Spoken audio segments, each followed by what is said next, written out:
치과 치료를 결정하실 때 환자분들은 거의 대부분 어떤 재료로 할지부터 물으세요. 금이나 세라믹 혹은 최신의 지르코니아. 이 선택이 어찌 보면 모든 고민의 중심이 되는 겁니다. 하지만 이 질문은 정말 중요한 핵심에서 가장 멀리 벗어난 질문일 수 있습니다. 제일 중요한 기준은 내 원래 치아와 얼마나 비슷하게 기능을 하는지, 틈이 생기지 않게 정밀하게 딱 맞아 들어가는지 두 가지입니다. 안녕하세요. 건나물TV 시청자 여러분. 서울팀치과 대표원장 김병직입니다. 환자들이 왜 재료에만 집중하게 되는지, 이것은 사실 환자분들의 잘못이 아니라 의료 서비스 시장이 움직이는 방식 때문이라고 생각합니다. 환자분들과 저희 의사들 사이에서는 알고 있는 정보의 양이 다를 수밖에 없습니다. 정보 차이가 많이 나는 상황에서 병원은 복잡한 의학 내용을 환자분들께서 이해하기 쉽게 단순화할 필요를 느끼게 됩니다. 그 결과물이 재료를 고르라는 일종의 메뉴판입니다. 환자분들께서는 각 재료가 겉으로 표현되는 장점과 단점을 비교하시는 고민에 조금 더 집중하게 되십니다. 하지만 보기에 예쁜 걸 위해 금의 장점을 포기할지, 튼튼한 강도를 위해 지르코니아를 선택할지, 이런 고민에 갇히시는 순간 더 근본적인 질문을 놓치시게 됩니다. 어떤 재료를 쓰든 그 안에서 충치가 생기는, 실패할 수 있는 공통적인 이유는 과연 무엇일까? 바로 이 질문이죠. 좋은 치료의 기준은 바로 자연치아입니다. 우리 자연치아는 단단한 바깥층의 부분과 그 안쪽에 조금 더 유연한 부분이 아주 정교하게 구성되어서 서로 힘을 주고받으면서 그 힘을 견디는 거거든요. 가장 단단한 재료를 써주세요. 무조건 좋지 않을까 하는 생각은 사실 이 균형을 무시하고 있는 겁니다. 첫 번째로는 맞물리는 상대편 치아를 일방적으로 닳게 만드는 힘의 불균형을 일으킬 수 있습니다. 지르코니아를 예로 들어보겠습니다. 지르코니아가 나쁜 재료라는 말씀은 절대 아니에요. 지르코니아는 상대편 치아에 더 많은 마모를 일으킨다는 보고가 있습니다. 지르코니아를 유약 처리를 하면요, 표면을 너무 매끄럽게 한 지르코니아보다 오히려 맞물리는 치아를 덜 닿게 만든다고 합니다.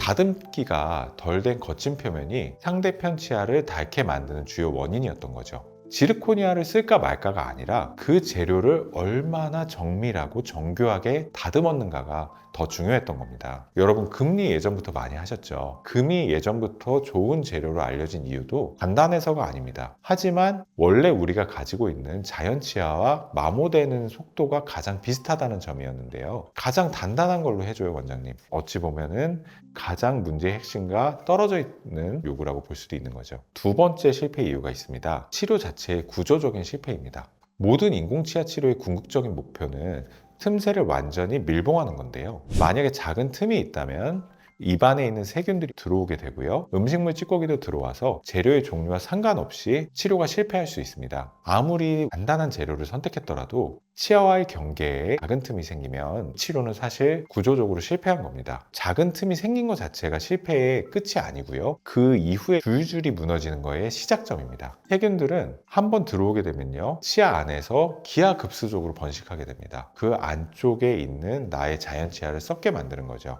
이것이 바로 2차 충치입니다. 보이지 않는 내부에서는 2차 충치 때문에 치아가 무너지는 일이 아주 심각하게 진행 중입니다. 이 순간 우리가 그토록 고민하며 선택했던 재료의 종류는 2차 충치라는 진짜 실패 앞에서 아무런 의미가 없어지는 거예요.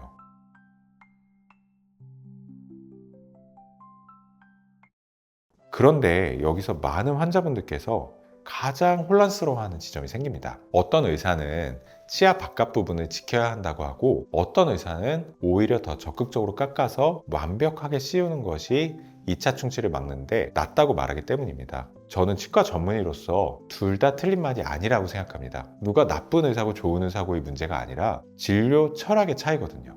제가 오늘 판단의 기준으로 말씀드릴 것은 두 철학 사이에서 정밀함이라는 공통의 목표를 어떻게 이룰 것인가에 대한 이야기입니다. 무엇을 기준으로 치료를 판단해야 될까요? 대응 시스템 설계라는 이름으로 제시합니다. 재료라는 물질 중심의 생각에서 치아를 지키는 것과 정밀함이라는 시스템 중심의 생각으로 바꾸는 것입니다. 첫 번째 기준은 치아의 가장 바깥 부분인 에나멜, 범랑지를 지키는 원칙입니다.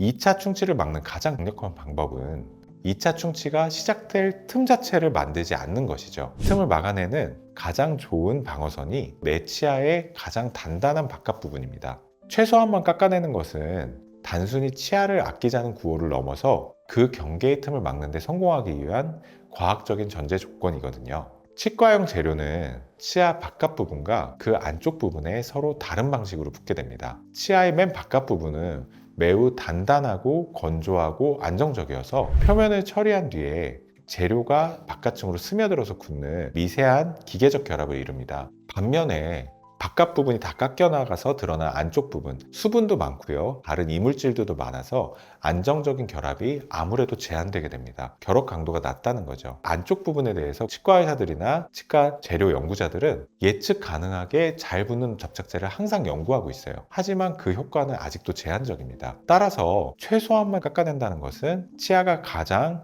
건강한 바깥 부분을 지켜낸다는 의미고요. 가장 강력한 접착력을 확보해서 경계에 틈이 생기는 실패와 2차 충치를 근본적으로 막아내는 가장 핵심적인 첫 번째 해결책입니다. 두 번째 기준은 정밀하게 만드는 원칙입니다. 정밀하게 만드는 것은 인공치아 쪽의 준비입니다. 틈새를 막는 것을 이루기 위해 필요한 조건은 인공치아와 내 치아의 경계 부분이 틈이 없이 완벽하게 일치하도록 정밀하게 만드는 것입니다. 요즘 개발된 캐드캠 같은 디지털 기술이 이 목표를 이루는 데 도움이 되죠. 세 번째 기준은 시스템을 아는 것의 원칙입니다. 정밀한 작업은 과연 누가 할까요? 많은 환자분들은 요즘은 기술이 발달해서 캐드캠 장비나 AI가 자동으로 완벽하게 만든다고 하지만 제시되는 데이터들은 다르게 말하고 있습니다. 인공지능이나 3D 스캔, 밀링 머신 같은 깎는 기계들은 강력한 도구가 될 수 있지만 치아 기공사나 치과 기술자의 역할을 대신할 수는 없습니다. 인공치아의 최종적인 기능, 심미적으로 굉장히 예쁜 거, 환자에게 꼭 맞는 정밀함을 완성하는 것은 여전히 사람인 기공사와 치과의사의 전문적인 판단과 세밀한 손작업이 필요합니다. 디지털 데이터만으로는 파악할 수 없는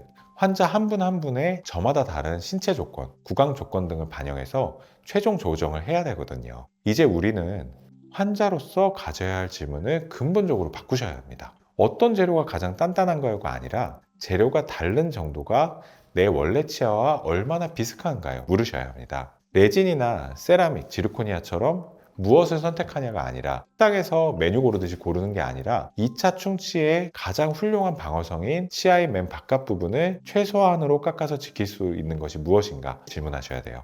재료가 중요한 것이 아니라 정밀하게 만들어서 치아의 그 작은 틈새를 얼마나 밀봉해 주나요? 얼마나 잘 막아주나요? 라고 물으셔야 됩니다. 여기는 최신 캐드캠 장비가 있다니까 완벽하지 않을까 생각하시는 게 아니라 인공치아를 완성하는 치과 기공사와 치과 의사의 전문적인 능력, 서로 협력하는 시스템이 보장되는가 라고 확인해야 됩니다. 이것이 바로 재료라는 겉으로만 보이는 질문에서 벗어나 정밀함이라는 가장 근본적이고 건강한 기준으로 나아가는 길입니다.